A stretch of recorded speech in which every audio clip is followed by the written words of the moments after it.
Rizky DA bantah pernah meminta tes DNA buah hatinya dengan Nadia Mustika Rahayu, yakni bayi Haki Syaki Ramadan. Di balik kebahagiaan pasangan Nadia Mustika Rahayu dan Rizky DA terselip kabar duka soal kondisi sang ibu dan putra pertamanya, bayi Haki Syaki Ramadan.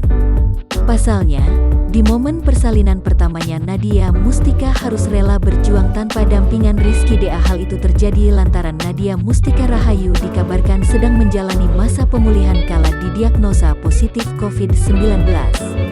Rizky DA pun mengaku sedih karena dirinya hanya bisa menemani Nadia Mustika lewat panggilan video saja.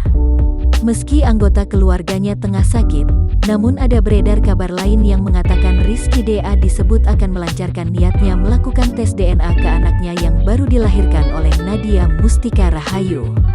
Mengetahui hal itu, kini Rizky DA pun bereaksi. Rizky menegaskan kalau hal itu tak benar dan justru melontarkan tantangan. Kalau itu Rizky no comment. Kalau memang ada bukti minta tes DNA, sini DM ke Rizky, ujarnya dikutip Tribun Style dari kanal YouTube KH Infotainment, Rabu, tanggal 21 April tahun 2021. Ia kemudian mengaku tak mau terlalu mengomentari soal kabar tes DNA tersebut agar tak menimbulkan kesalahpahaman.